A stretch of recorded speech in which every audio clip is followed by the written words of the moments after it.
चिड़िया और कबूतर एक पेड़ पर बैठे हुए थे। चिड़िया बहन, न जाने क्यों आज मुझे सारी रात नींद नहीं आई। सारी रात बहुत बुरे बुरे सपने आते रहे हैं। कबूतर भैया, सपने तो सपने होते हैं, सपनों पर इतना ध्यान न दे। तभी वहाँ पर चाचा छमछम आ जाता है। कबूतर कबूतर, मैं तुम्हारी माँ वाले जंगल से आया हूँ। तुम्हारी माँ बहुत बीमार है, वो तुम्हें बुला रही है। ये सुनकर कबूतर रोने लग जाता है।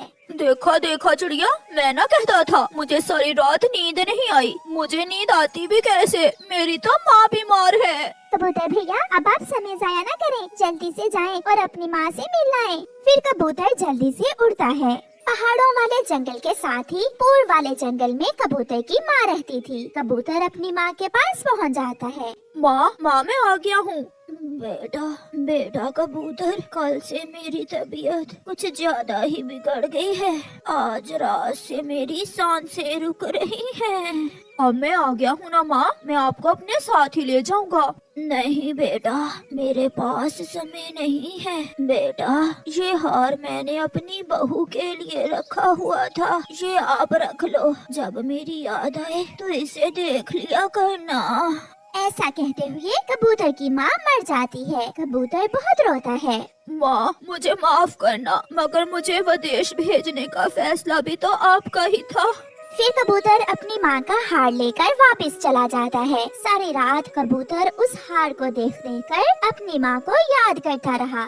सुबह हो जाती है। चिड़िया सुबह सवेरे ही कबूतर के घर आती है। कबूतर भैया, आपकी आँखें क्यों लाल हैं और आप रो क्यों रहे हैं? माँ मर गई चिड़िया, मेरी माँ मर गई। ऐसा कहते हुए कबूतर बच्चों की तरह रोने लग जाता है। हौसला रखें कबूतर भैया, जो आया है उसे जाना तो है, बारी बारी सबने चले जाना है। ये हार मेरी माँ की आखिरी निशानी है। मेरी माँ ये हार अपनी बहू को पहनाना चाहती थी। हम आपकी माँ की ये इच्छा जरूर पूरी करेंगे कबूतर भैया। हम ये हार आपकी पत्नी को ही पहनाएंगे। अब मैं जाती हूँ, मुझे भोजन लेने भी जाना है। रुको चिड़िया बहन, ये दाना ले जाएं। मेरे पास और भी दाना है। आपके आने से मेरा दुख थोड़ा कम हुआ है। फिर रानो चिड़िया कबूतर से वो दाना लेकर वहाँ से चली जाती है। रास्ते में चिड़िया को गोरी कौवी मिलती है। चिड़िया रुको रुको, मेरी बात सुनो। चिड़िया रुक जाती है। चिड़िया, कबूतर की माँ बच गई या मर गई है? मैं कबूतर के घर से ही आ रही हूँ। बेचारे की माँ मर गई है। मैं अफसोस करने गई थी उसके पास। अफसोस कैसा? अगर इतना ही प्यार होता कबूतर को तो वो अपनी माँ को अपने पास ले आता। नहीं गोरी, कबूतर की माँ ने अपने बेटे को खुद ही विदेश भेजा हुआ था, क्योंकि यहाँ दाना पानी आसानी से मिल जाता है। चिड़िया, मुझे भी दाना लेने जाना है। तुम ये दाना कहाँ से लाई हो? गोरी, मुझे तो ये दाना कबूतर ने जबरदस्ती दे दिया। मैंने उसे मना किया मगर वो ना रुका। फिर चिड़िया वहाँ से चली जाती है। इसका मतलब मुझे भी कबूतर के पास अफसोस करने जाना चाहिए। दाना तो मिलेगा मुझे भी। ऐसा सोचकर गोरी कौवी कबूतर के घर अफसोस करने जाती है। कबूतर, हौसला रखो, हम सब हैं तुम्हारे साथ। माँ मर गई तो क्या हुआ, तुम मुझे ही अपनी माँ समझ लिया करना। बड़ी बहनें माँ की तरह ही होती हैं। ये सुनकर कबूतर फिर से रोने लग जाता है। गोरी बहन, आप सबके प्यार की वजह से मुझे ये दुख भूलने में मदद मिलेगी। मुझे जीने का सहारा मिलेगा।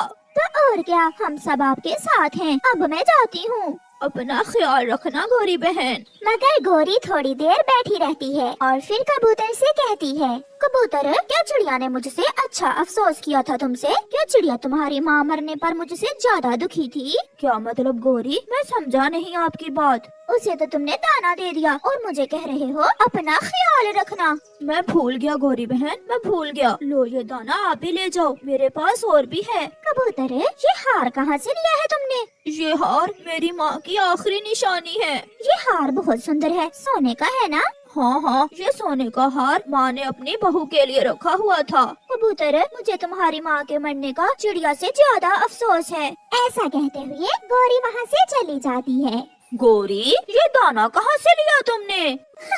बहुत मुश्किल से। इतने मोटे मोटे मगरमच्छ के आंसू बहाने पड़े मुझे ये दाना लेने के लिए। कबूतर की माँ का अफसोस करने गई थी, उसने दिया है मुझे ये दाना। तो क्या मैं भी जाऊँ कबूतर के पास उसकी माँ का अफसोस करने? नहीं कालू, कोई जरूरत नहीं है। ये दाना हम दोनों के लिए काफी है। मेरे सुंदर कालू, मुझे एक काम है तुमसे। बताओ बताओ गोरी, क्या काम है? कालू जी, कबूतर के पास उसकी माँ का दिया हुआ सोने का हार है, मुझे वो हार चुराना है और तुम इसमें मेरी मदद करोगे। गौरी, उसकी माँ की निशानी है, इतना जुल्म ना करो। मैंने जो कह दिया सो कह दिया, अगर तुम मेरी मदद नहीं करोगे तो मैं अकेली ही चुरा लूंगी। ठीक है, मगर करना क्या होगा? फिर गौरी कालू कौवे के कान में सारा प्लान बताती है। रात हो जाती है, सब सो जाते हैं। गौरी और कालू जाग रहे थे। गौरी को कबूतर का हार जो चुराना था। ये रस्सी तुम मेरी पूंछ से बांधकर बाहर पेड़ पर बैठ जाना। अगर ये रस्सी जोर जोर से हिले तो इसका मतलब मैं पकड़ी गई हूँ। तुम इस रस्सी को जोर से अपनी तरफ खींच लेना। तुम चिंता ना करो गौरी, मैं ये रस्सी पूरे जोर से खींच लूंगा। फिर वो दोनों घर से निकलते। कालू कौवा गौरी की पूंछ को रस्सी बांध लेता है और कबूतर के घर के बाहर एक पेड़ पर बैठ जाता है। गौरी कौवी कबूतर के घर में घुस जाती है। गौरी पास जाकर कबूतर को गौर से देखती है। सो रहा है, मेरा कबूतर भाई तो सो रहा है। फिर गौरी आहिस्ता से जैसे ही कबूतर की माँ के हार को उठाती है, कबूतर की आँख खुल जाती है। वो गौरी को टांग से पकड़ लेता है। चोर चोर चोर! कालू, रस्सी खींचो। कालू कालू रस्सी खींचता है। गौरी पकड़ी गई, गौरी पकड़ी गई। कालू अपनी तरफ जोर लगा रहा था। कबूतर ने गौरी को टांग से पकड़ा हुआ था। वो अपनी तरफ जोर लगा रहा था। गौरी कभी इधर तो कभी उधर देख रही थी और फिर पटक की आवाज आती है और गौरी कौवी की पूंछ टूट जाती है। कालू रस्सी खींचता है तो गौरी की टूटी हुई पूंछ देखकर कालू डर जाता है। किस मुसीबत में डाल दिया तुमने गौरी? अब वो अपनी पूंछ टूटने का जिम्मेदार मुझे ही ठहराएगी। बड़ी बहन तो माँ की तरह होती है, क्या एक माँ भी बेटे का हार चुरा सकती है? कबूतर, मैंने सोचा कि माँ का हार है, कहीं तुमसे गुम ना हो जाए। मैं ये हार अपने घर ले जाकर संभाल लेती हूँ। प्लीज मुझे छोड़ दो।